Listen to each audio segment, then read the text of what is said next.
Hey guys, it's Paige from More Cars, and in today's episode we're going to talk about 2024 Mustang GT versus 2023 Dodge Challenger RT. So if you grew up reading car magazines or sites, it was always a special occasion when American muscle cars and pony cars faced off on their pages. Even if you were into the import scenes, hot rods, or off-roaders, you probably stopped in your tracks when you came across the story pitting a Ford Mustang GT against a Chevrolet Camaro SS, or in recent years often and the Dodge Challenger RT. Sadly, those days are disappearing quicker than the fuel in a Challenger Hellcat's tank. Ford, having flirted with killing its pony car long before doing so with School, has emerged as the most steadfast in its commitment to its contender, the Mustang. Rather than the ritual sacrifice of its gas-fed icon for an EV, Ford expanded the family with the Mustang Mach-E electric SUV, taking things in a direction without abandoning the old way. The 2024 Mustang GT Performance Pack we have on hand, part of a new Ford 2024 Mustang lineup, is further proof in the hoof pudding and can trace its route directly back to the original 1964 and half pony car. There's a big 5-liter V8 up front, rear-wheel drive, a limited slip differential, and a 6-speed manual. Toss in MagneRide adaptive dampers and sticky rubber, what else do you need? So as per more trend, for a long time, the Camaro served as the Mustang's foil. In some ways, that was the Chevy's destiny. Developed at a rapid pace as GM's response to the popular new 1965 Mustang, the Camaro first hit the streets in 1967, offering up a more muscular appearance and hotter performance than the Mustang of the day, but wasted a little time in comparing it to the full Mustang and Plymouth Barracuda line. The result was a tie, but since then,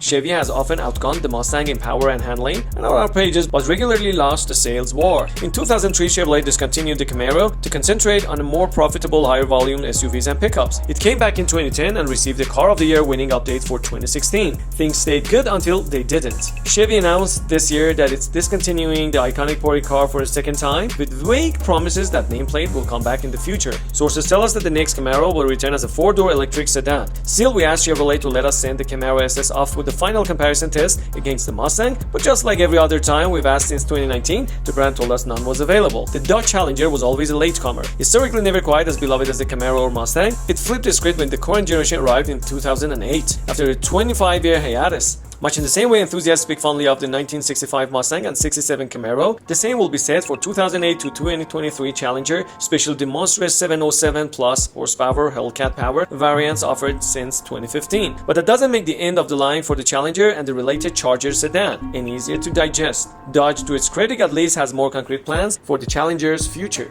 It and the Charger will likely soon merge into a single fastback sedan previewed by the Charger Daytona SRT concept. Modern new twin-turbo i6, a new V8 and EV variants are all in the works. As you'd expect for the brand behind the modern horsepower wars, the current Challenger is going out with the bang. The slew of last call special editions includes this 2023 Challenger Shakedown RT Scat Pack wide body that Dodge sent to compare against Ford's latest Mustang. For one final time, we simply want to know which pony car is the best. Bragging rights are everything to muscle cars, and it's fair to say we had some expectations as to how things would check out given the specs. With about 400 pounds on the Mustang, the porkier Dodge surely would finish the quarter mile staring at the Mustang's new SN95 inspired taillights and 67 Shelby Mustang look-alike rear end. Living up to the old hot rodders mantra of no replacement for displacement, the Challenger happily proved us wrong. The big 392 Hemi-powered Dodge ripped a 0 to 60 miles per hour 4 seconds and through the quarter miles in 12.5 seconds at 112.1 miles per hour. Meanwhile, the 307 Coyote-backed Mustang GT needed 4.3 seconds to hit 60 miles per hour and tied the Challenger's 12.5 second quarter mile time, but bested its trap speed at 114.7 miles per hour.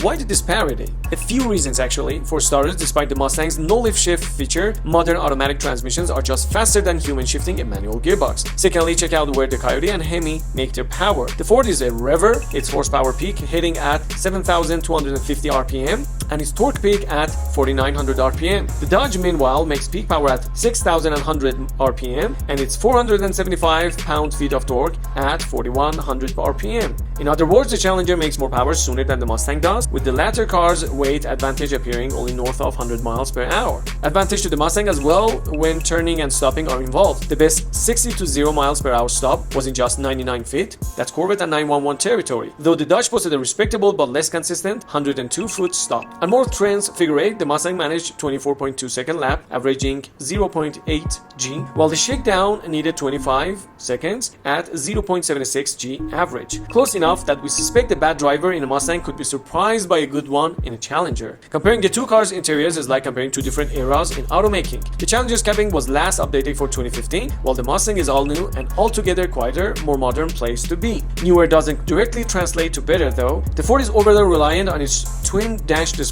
the left being a digital instrument cluster and the right being the main infotainment display, which controls everything from the AC and stereo to the Mustang's active exhaust system. These displays, while crisp, clear and easy to use, surprisingly take longer than the Challenger's dated system to boot up, especially annoying when you're roasting in a hot car and waiting for computers to fire the AC. There's no such delay from the Dodge's physical buttons and knobs. Ford also likes to tout how customizable the Mustang is. To some extent, it is more customizable than the Challenger. When properly equipped, owners can pick up one of 5 instrument cluster displays and mix and match LED accents, but the Challenger is more meaningfully customizable. Case in point, both cars let you set up custom drive modes, but the Ford annoyingly likes your suspension, steering and stability control setting to whatever your powertrain setting is: normal, sport, track or slippery. You're left to pick the exhaust loudness level, gauge cluster and color scheme. That's it. Dodge, meanwhile, is happy to actually let you set up its custom drive mode. Would you like track suspension, street powertrain, slippery AC, tuning, and comfort steering? Eat your heart out. The Challenger will let you do so. Despite the Ford Mustang and Dodge Challenger going head-to-head repeatedly for generations, they're vastly different cars. The Dodge is a throwback, a rapidly fading era, proudly flies the muscle car flag not just for yesterday's Dodge Charger or Challenger, but also for the Pontiac GTO, Chevrolet Chevelle, Ford Fairlane, and all the other fallen greats too. It makes you want to roll the windows down, crank Aerosmith's live cover of Train Kept It Rolling on the frankly terrible stereo and enjoy the fleeting moment. The Mustang GT on the other hand feels like a product of the 21st century, modern, tech forward, yet still delightfully